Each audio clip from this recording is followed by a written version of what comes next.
Dneska se společně podíváme na 25 Valorant věcí, kterých si nevěděl. Za chvilku to budou 4 roky, co hraju Valorant. Myslím si, že toho vím hodně, mám level přes 700, tak schválně kolik toho budu vědět a kolik ne. Udělám tady counter, kolik věcí jsem věděl, kolik nevěděl. Vy si můžete počítat k tomu taky sami. Pokud se vám video líbí, nebudete nechat like. Pokud tady bude 500 lajků, budu vědět, že chcete víc takovýchhle fakt videí o Valorantu. Pokud tady jste nový, nebudete nechat odběr se zvonečky, ať vám neutečou žádný další videa. První odkaz v popisku máte tu ten Valorantí stylový merch. Budu moc rád, že podpoříte. Už to nebudu zdržovat, jdeme na to. Přede mnou kouká Shatter, což je tajný agent, který se neměl vydávat, no nasazuju sluchátka, jdeme se podívat, co tady teda je a jestli o tom všem budu vědět. Video je fakt když ale pokusím se vám z toho přeložit co nejvíce i těm, co pořádně neovládáte. Videohru, tady vidím third person Valorant, to jsem nikdy neviděl.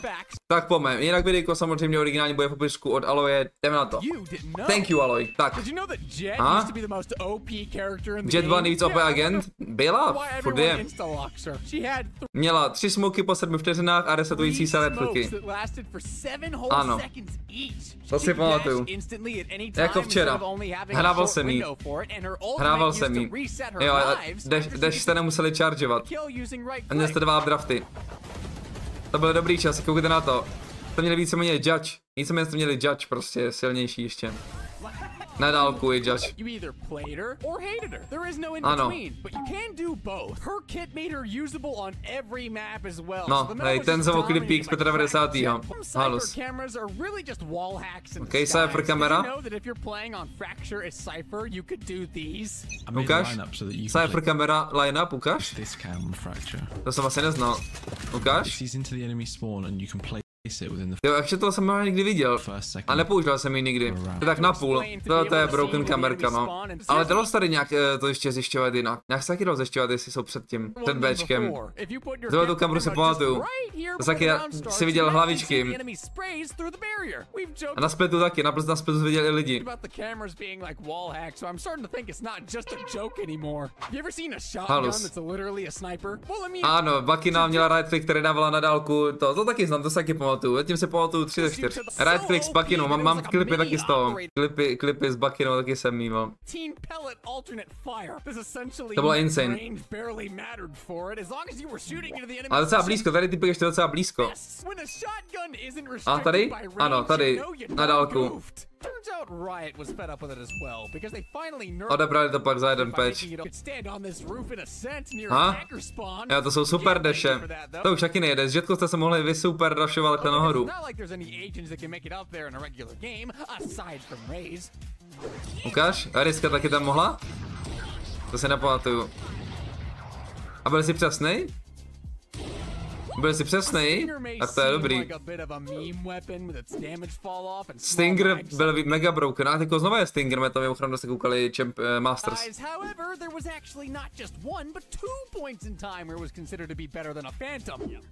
Ukáž? Starý Stinger. Na takovou dálku, WTF. A byl ještě levnější. Ukáž? Chamber ultinka. Starý Chamber, no. To byl úlet. To byl úlet tady ten Chamber. Koukejte na to, jak rychle byla ta ultina. To byla šílenost úplná. 2 trapy, no. 2 trapy, 2 teleporty, instantní střílení znova s VIPem, takže jste nemohli ani jiggle píknout nic. To bylo mega OP, mega fun. To abuzovat. Dobrý šerifek. Dobrý šerifek. A už je znerfovaný, jako už se nehraje. A zase mu trochu buffli ultinku.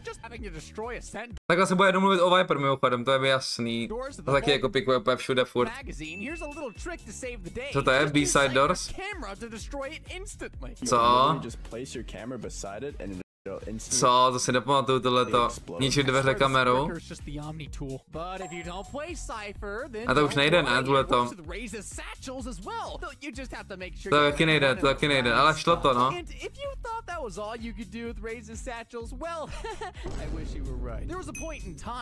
Jo, posunul se Killjoy ultinu s tačlíkem. To bylo dobrý. S tačlíkem se posunula Killjoy ultina, prostě.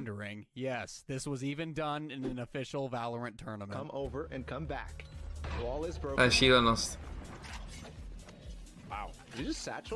To je šílenost. Klasik right clicky, který se neresetovali, byly taky super. Jste mohli right clickovat klasiky, a furt byl stejný ten right click, i když jste skákali. Takže to se hráli klasiky a skákalo se furt. Se nepoužíval nic jiného než right click pomalu na tom klasiku. Se neklikalo levým ani. Killjoy ultina? Co s Killjoy ultinou?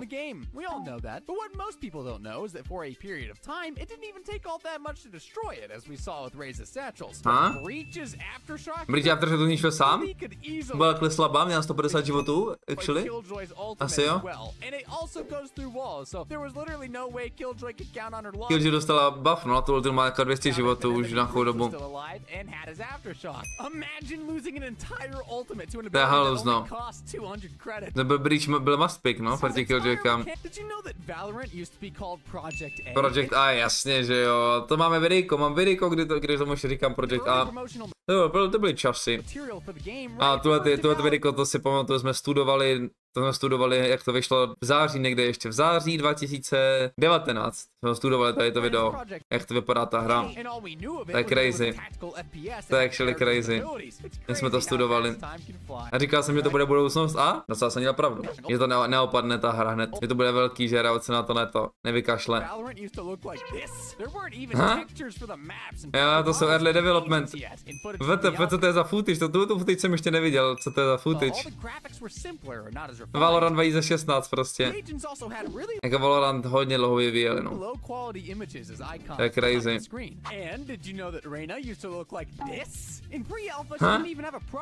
Reina. To je crazy, ty testy musely být mega náročný. Ale mapy už jsou dost podobný.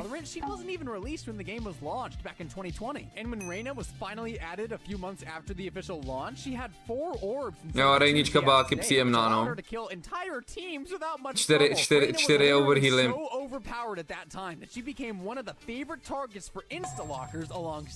A to se fodinstalokuje, no, Rejna. Omen měl strašně pomalý porty a paranoia byla úplně uzoučka. Omen se moc nepikoval tenkrát, Omen byl slabý. Dost. A měl očička. Napravo. Rejska měla 2 nejdy. A to tady neříká, ale... Takhle vypadala? Zajímavý. Růžová Rejska, to ne. Killjoy měl být robot? To jsem nevěděl, Killjoy měla být robot? To co je? Mechanical Soldier. Breach měl vestičku jinou betě, no to si pamatuju, já jsem hrál Breache. Ano, tohle je Shatter. Ten byl hodně close, tam by to makl do hry, ale pak z něj udělali, myslím, Jorua, nebo? Čas si z něj udělali Jorua, podle mě. Nějakého klona, no. No. Ha? A jak to bylo teda?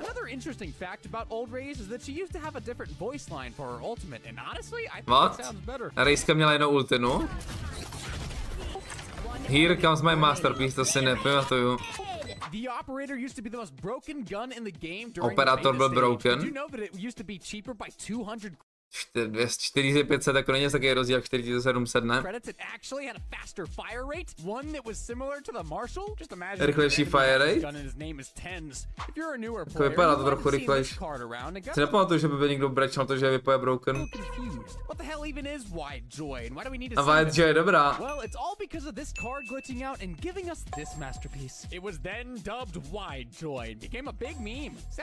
To je dobrý, to byly ty mýmy. Third person do Valorantu, kámo, to by bylo šílený. Ale k čemu? To jsem nevěděl vůbec tady, to jsem nikdy nevěděl tohle. To je ten fakt. Jak se tohle stalo? Jak to funguje?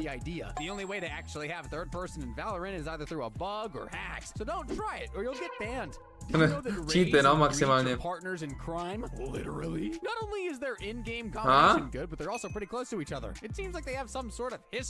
Raze a Breach jsou nějak close u sebe? Valorant lore se těším na budoucnost Valorant lore, kam to půjde. Začneme to jako pomaličku, se to odkrývá. In all this chaos, it'd be terrible if some equipment just got lost, you know? Oh man, Zajímavý. Zajímavý konverzace. Co tam má Sky? 16, 21, 420? Vůbec nevím, co má být. 16, 12, 1, 14, 20? Blend? Aha, má plantit. WTF. To jsem nevěděl. Halos. Omen je Paul. To už se ví a to se nevědělo ještě, když vyšlo to video. Omen je Paul, ten procent. Akorát ho nějak proměnili.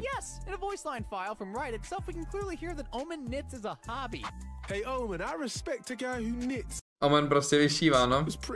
Chobotnice.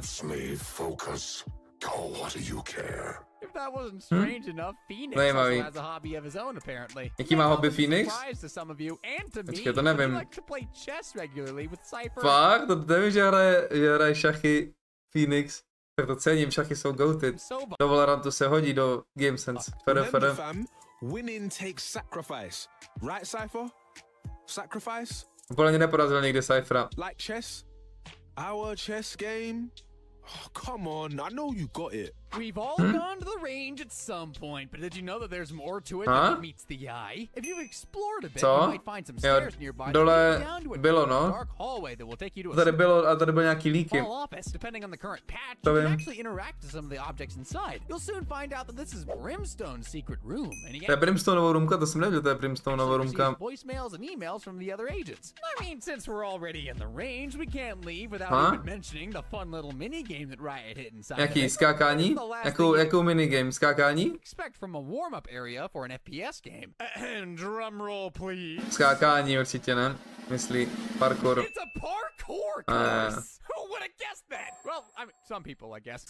To znáte všichni, podle mě, to mi říkejte, napište do komentářů, jestli jste rozskákal někdy jen parkour. Já jsem zkoušel i na čas, si pamatuju, ale nebylo to dobrý čas.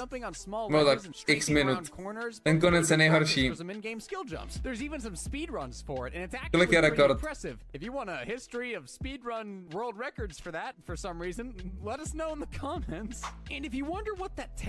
Minuta? Halus.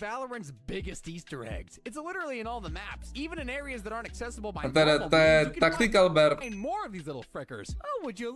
Jsou borcí. Okay, tohle video jsem neměl prývač, tohle video jsem neviděl předem a nevěděl jsem, co mě čeká, ale jsem jakože příjemně překvapený, jsou tady pěkné věci, pěkné nostalgické věci, většina je to plně nostalgie, ale věřím, že pro někoho novýho určitě, některý footage jsem nikdy neviděl, třeba i ten nový Valorant jsem neviděl určitě, ten starý Valorant to jsem neviděl ty footage, ani tu rejskou barevnu, tak to jsou actionové věci, které jsem nevěděl, toto hraju 4 roky non-stop, takže věřím, že pro někoho novýho tady z vás to bude spoustu nových věcí. A jsou zajímaví tady ty broken agenti. Tyko podobný pikrity má Viper, takže si věřím, že Viper taky dostane ještě nerfy a bude se o ní mluvit zpět nějaký, jaká byla OP. A to už je znerfovaná tečko. Za mě moc dobrý videjko. Máte originál, tak v popisku, pokud se vám líbí, moc dobrý nechat like. Pokud bude 500 lajků, budu vědět, že chcete taky na takovýhle styl, prostě nějaký fakty, nějaký kvízy, reakční videjka. Chcete toho víc, když to je v angličtině, věřím, že to dokážu nějak vám přeložit lehce a bude to zábavný pro vás. Nechte tady odběr se zvonečkem, ať neutočíte další videjka, minimálně každý 3 dny tady vychází nový videjko, každý den cca shorty. Podívejte se, pokud máte Valorant match, budu moc rád, když se podíváte. A vidíme se na streamu nebo další videjka, který máte přesně zde. Pa pa!